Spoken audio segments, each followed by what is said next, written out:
هدي محمد صلى الله عليه وسلم وشر الأمور محدثاتها وكل محدثة بدعة وكل بدعة ضلالة وكل ضلالة في النار. أعوذ بالله من الشيطان الرجيم. والنجم إذا هوى ما ضل صاحبكم وما غوى وما ينطق عن الهوى إن هو إلا وحي يوحى.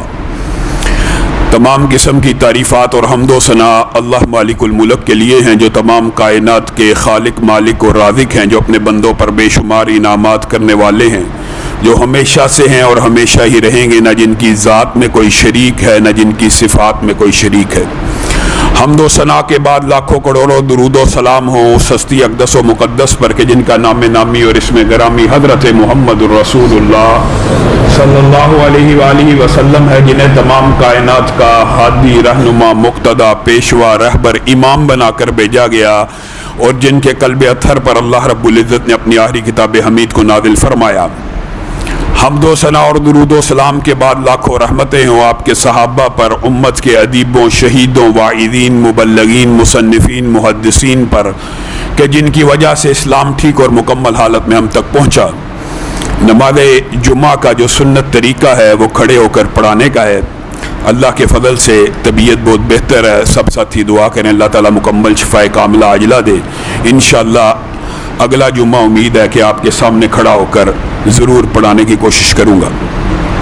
معزز سامعین گرامی قدر، پچھلے خطبے کے اندر ہم نبی کریم صلی اللہ علیہ وسلم کی احادیث کے چند نئے مفاہیم آپ کے سامنے رکھ رہے تھے کہ وحی کی جو دو قسمیں ہیں، آج آپ نے یہ بات بڑی توجہ سے سننی ہے، کیونکہ سیرت کے اندر ہم اس باب پہ پہنچ چکے ہیں کہ سبحان الذی اسری بعبدہ لیلا من المسجد الحرام الی المسجد الاقصی۔ سبحان کے ساتھ، سبحان الذی کے ساتھ یہ آیت شروع ہوئی، گویا اس کے اندر جو بات بیان اللہ کرنے لگا یہ بڑی ایک عجابت والی بات ہے۔ گزشتہ خطبے میں آپ کے سامنے یہ بات رکھ دی، اگر یہ سارے کا سارا واقعہ خواب میں ہوا ہوتا، نہ کفار مکہ انکار کرتے، نہ قریش مکہ انکار کرتے، جاگتی آنکھوں کے ساتھ، روح و بدن کے ساتھ رسول اللہ صلی اللہ علیہ وسلم کو اسراء بھی ہوا اور معراج بھی ہوا۔ اسراء اور معراج میں فرق کیا ہے؟ اسراء میں مراد یہ ہے کہ خانہ کعبہ سے جو مسجد اقصی کا سفر ہے اس کو اسراء کہتے ہیں، کہ رات رات میں جو ساری سیر کی یہ اسراء ہے۔ اور معراج کس کو کہتے ہیں؟ کہ پھر بیت المقدس سے آسمانوں کی طرف جو اللہ رب العزت نے نبی کریم کو اپنی طرف بلایا، یہ معراج ہے۔ یہ اسراء اور معراج میں جو لفظی اور اصطلاحی فرق ہے یہ آپ کے سامنے رکھا ہے۔ اب جو انکار حدیث کرنے والے ہیں وہ اس آیت کا بھی انکار کرتے ہیں، آپ کے سامنے گزشتہ خطبے میں رکھا کہ پہلی وحی کا بھی انکار کر دیا، غامدی صاحب نے تو غار حرا کا بھی انکار کر دیا، ورقہ بن نوفل کا بھی انکار کر دیا، امی خدیجہ کے سارے واقعات کا انکار کر دیا۔ کس بنیاد کے اوپر؟ عقل کی بنیاد کے اوپر، رائے کی بنیاد کے اوپر۔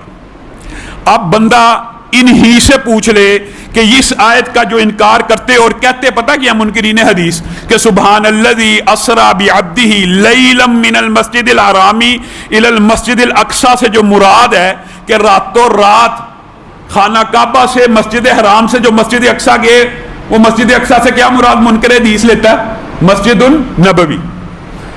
بندہ ان سے عقلی سوال ہی پوچھ لے کہ اگر مسجد النبوی ہی مراد لیتے ہو تو اس آیت کے اندر مسجد حرام سے جو مسجد النبوی کا سفر راتوں رات اللہ کہہ رہا ہے، اس دور میں تو یہ بھی سفر 3 دن کا تھا، یہ کیسے رات میں ہو گیا؟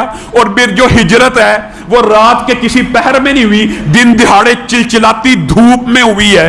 اور پھر جس وقت ہجرت ہوئی ہے اجماع امت ہے، تاریخ دان بھی متفق ہے کہ مسجد النبوی موجود ہی نہیں تھی۔ مسجد النبوی کب بنی؟ نبی کریم کی ہجرت کے بعد۔ تو عقل اور منطق کے بھی خلاف ہے انکار حدیث، یعنی یہ کہتے ہیں راتوں رات مسجد حرام سے کہاں گئے تھے؟ مسجد النبوی۔ مسجد النبوی تو بنی نہیں تھی۔ خیر اس کے بے شمار دلائل ہیں۔ آج آپ نے جس بات کو ہم نے گزشتہ خطبے سے شروع کیا تھا اس کو مکمل کر کے انشاءاللہ اس واقعے کی طرف آئیں گے۔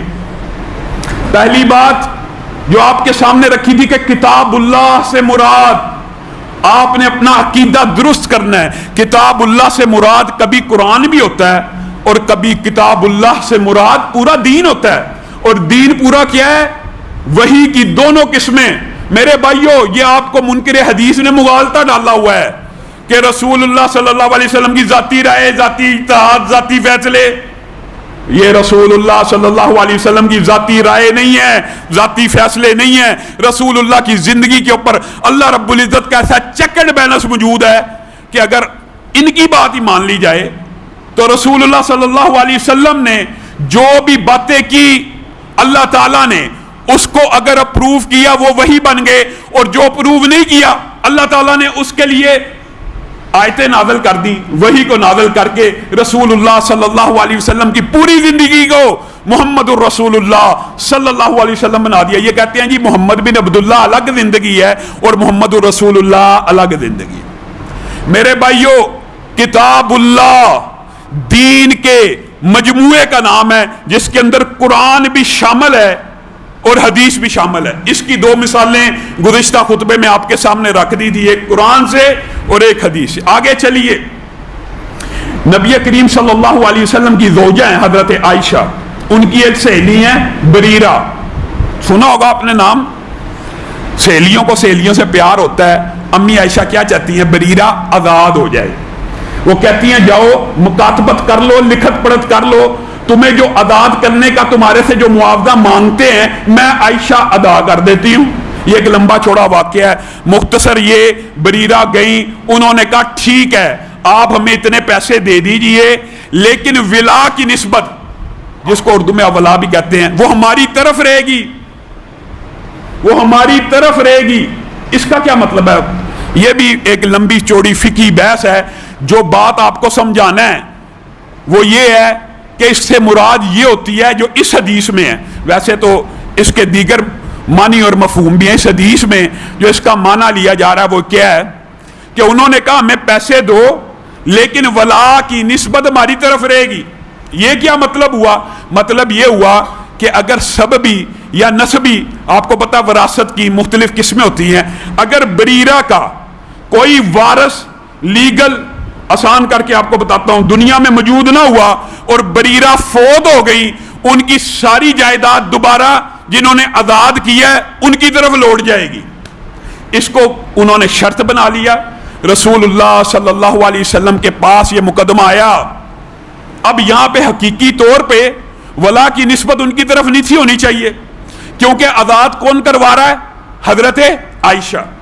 جو آزاد کروا رہا ہے، جو پیسے خرچ کر رہا ہے غلام کے لیے یا لونڈی کے لیے آزاد کروانے کے لیے، اگر بالفرض وہ بندہ یا عورت مر جائے تو اس کا وارث تو وہ ہوگا جس نے آزاد کروایا۔ ایک عام عقلی منطقی بات تھی۔ رسول اللہ صلی اللہ علیہ وسلم کے پاس آ کے امی عائشہ نے یہ سارا واقعہ بیان کیا۔ بات سمجھ آ رہی ہے؟ امی عائشہ نے سارا واقعہ رسول اللہ کو بیان کیا۔ رسول اللہ صلی اللہ علیہ وسلم مسجد النبوی میں آ گئے، لوگوں کو اکٹھا کیا اور کیا کہا؟ ما بال اقوام یشترطون شروطا ما لیست فی کتاب اللہ۔ میرے بھائیوں، ایک حدیث عقیدہ بدلنے کے لیے کافی ہے۔ رسول اللہ نے کہا لوگوں کو کیا ہو گیا ہے کہ لوگ ایسی شرطیں لگا رہے ہیں، ایسی شرطیں لگا رہے ہیں جو کتاب اللہ میں موجود نہیں ہیں۔ کل شرط ما لیس فی کتاب اللہ فہو باطل۔ رسول اللہ نے کہا ہر وہ شرط جو کتاب اللہ میں موجود نہیں ہے وہ باطل ہے۔ اب یہاں پہ رکنا ہے، غور کرنا ہے، کتاب اللہ سے مراد منکر حدیث جو صرف قرآن لیتا ہے ہر جگہ پہ ہی وہ اس بات کا جواب دے رسول اللہ اب قرآن کو اگر یہ قرآن بیان کرنے لگے ہیں اور کتاب اللہ کی شرط بیان کرنے لگے ہیں تو یہ آیت قرآن سے نکال کر دکھائیں۔ رسول اللہ نے کہا ان الولاء لمن آتکا، قرآن میں بقول تمہارے اور کتاب اللہ میں بقول ہمارے۔ رسول اللہ نے کیا کہا؟ کتاب اللہ میں شرط یہ ہے ان الولاء لمن آتکا، ولا کی نسبت اس کی طرف ہوگی جو آزاد کروائے گا۔ اٹھائیے پورا قرآن، یہ قرآن پاک کی کس آیت میں موجود ہے؟ ان الولاء لمن آتکا، دکھا دیجئے۔ اگر کتاب اللہ کو قرآن اور حدیث کا مجموعہ مان لو گے آپ کو یہ شرط کتاب اللہ سے مل جائے گی، ورنہ خالی قرآن سے یہ شرط آپ کو نہیں ملے گی۔ میرے بھائیوں، یہ بھی عجیب مغالطہ ہے، یہ صحابہ کا منہج بھی نہیں تھا، تابعین کا منہج بھی نہیں تھا، تبع تابعین کا بھی نہیں تھا، محدثین کا بھی نہیں تھا، اپنی طرف سے نہیں کہہ رہا۔ یہ بات سمجھے، غور کرے۔ ابو جحیفہ حضرت علی کے پاس آئے اور آ کے کہنے لگے حل عندکم شیء من الوحی ما لیس فی القرآن، سبحان اللہ، حل عندکم شیء من الوحی ما لیس فی القرآن، اے علی کیا آپ کے پاس وحی کا کوئی ایسا نسخہ موجود ہے جو قرآن پاک میں نہ ہو؟ پوچھنے والے کا عقیدہ بھی یہ ہے کہ قرآن کے علاوہ بھی کوئی شے وحی ہے، اور جس سے پوچھا جا رہا ہے اس نے بھی ابو جحیفہ کو یہ نہیں کہا ابو جحیفہ تیرا دماغ خراب ہے، کیا قرآن کے علاوہ بھی کوئی شے وحی ہو سکتی ہے؟ دونوں کا عقیدہ ایک ہے۔ حضرت علی کہتے ہیں ما عندنا شیء من الوحی ما لیس فی القرآن الا هذه الصحیفہ، میرے پاس وحی کے دو نسخے ہیں، ایک قرآن ہے اور ایک یہ صحیفہ ہے، اٹھائیے حدیث کی کتابیں، اس صحیفے میں کیا ہے؟ وہی کچھ ہے جو رسول اللہ صلی اللہ علیہ وسلم کہتے رہے، حضرت علی نوٹ کرتے رہے۔ کیا مطلب؟ وحی کی دو قسمیں ہیں، ایک رسول اللہ کا فرمان اور ایک کلام اللہ۔ اگر کوئی بندہ یہ سمجھتا ہے کہ وحی صرف قرآن ہے، اللہ کی قسم کھا کے کہتا ہوں وہ کسی بھی مسئلے کو صحیح طور پہ نہیں سمجھ سکتا۔ بتائیے قرآن پاک خالی اگر وحی ہے اور پریکٹیکل نہیں ہے، قرآن پاک حقیقت میں تھیوری ہے، پریکٹیکل رسول اللہ کی ذات ہے۔ کیوں؟ لِتُبَيِّنَ لِلنَّاسِ مَا نُزِّلَ إِلَيْهِمْ، اللہ کہہ رہا ہے، میں کہہ رہا ہوں، مولوی کہہ رہا ہے، اللہ کہہ رہا ہے یہ قرآن آپ کے اوپر نازل کیا تاکہ آپ لوگوں کو کھول کھول کر بیان کریں یہ جو تھیوری نازل ہوئی ہے اس کا پریکٹیکل کیا ہے۔ اللہ کہہ رہا ہے، مولوی نہیں کہہ رہا۔ اٹھائیے قرآن، 5 نمازیں تیرے اور میرے پہ فرض کی گئی ہیں، دکھا دیجئے قرآن سے۔ یہ جو نمازوں کی رکھتے ہیں بغیر وحی کے، بغیر رسول اللہ کی حدیث کے، دکھا دیجئے کہاں پہ ہیں۔ یہ سجدہ کس کو کہتے ہیں، یہ رکوع کس کو کہتے ہیں، یہ بات میں آپ کے سامنے آگے رکھوں گا، لیکن ایک جزوی بات ہے۔ حضرت مریم کو جب اللہ تعالیٰ سجدے اور رکوع کا حکم دے رہا ہے تو کیا کہہ رہا ہے؟ وَاسْجُدِي وَارْكَعِي، وَاسْجُدِي وَارْكَعِي۔ خالی قرآن سے نماز سمجھنے کا دعویٰ کرنے والے، ٹھیک ہے یہ ایک عمومی کلیہ ہے کہ اللہ جہاں سے ابتدا کرے وہاں سے ابتدا ہوتی ہے، تو اب بتائیے اللہ تو مریم کو کہہ رہا ہے وَاسْجُدِي وَارْكَعِي، ابتدا کہاں سے کر رہا ہے؟ سجدے سے۔ سجدہ رکوع سے پہلے ہونا چاہیے منکر حدیث کے نزدیک، کیونکہ سجدے کا حکم پہلے آ رہا ہے۔ پتہ ہی نہیں لگ سکتا حدیث کے بغیر، ایویں ہم لوگوں کو مغالطہ لگا کہ حضرت عمر نے کہہ دیا تھا حسبنا کتاب اللہ، میرے لیے قرآن کافی ہے۔ حضرت عمر نے حسبنا کتاب اللہ خالی قرآن کے لیے نہیں تھا کہا، بلکہ دین کے لیے کہا تھا، ہمارے لیے قرآن و سنت کافی ہے۔ اور یہ بات میں اپنی طرف سے نہیں کہہ رہا، اسی بخاری شریف کے اندر جہاں پہ حسبنا کتاب اللہ منکر حدیث پڑھ پڑھ کے لوگوں کو سناتا ہے کہ حضرت عمر نے کہہ دیا تھا حسبنا کتاب اللہ، اس سے مراد صرف قرآن ہے۔ اگر منکر حدیث غامدی صاحب اس سے مراد صرف قرآن ہے تو آگے بھی تو چلیے، اسی بخاری شریف میں یہ حدیث موجود ہے کہ حضرت عمر نے کہا تھا الرجم فی کتاب اللہ حق، الرجم فی کتاب اللہ حق۔ بتائیے اگر کتاب اللہ سے مراد حضرت عمر صرف قرآن لیتے تھے تو قرآن پاک سے یہ آیت نکال کے دکھا دیجئے کہ اگر شادی شدہ بندہ زنا کرے تو اس کو سنسار کر دیا جائے گا۔ کہاں ہے؟ ایک جگہ اپنی مرضی سے مفہوم لے لیا، دوسری جگہ جب بات آئی تو بات بدل دیجئے۔ یہ عجیب منکرین حدیث کا طرز عمل۔ اچھا، دعوے پھر دعوے پہ دعویٰ، دعوے پہ دعویٰ، سارے اوامر قرآن پاک کے اندر موجود ہیں جی، سارے اوامر۔ اس بات کے اوپر آپ نے غور کرنا، سارے احکامات قرآن پاک کے اندر ہیں، سارے نواہی، نواہی کس کو کہتے ہیں؟ جو منع کیے گئے ہوں،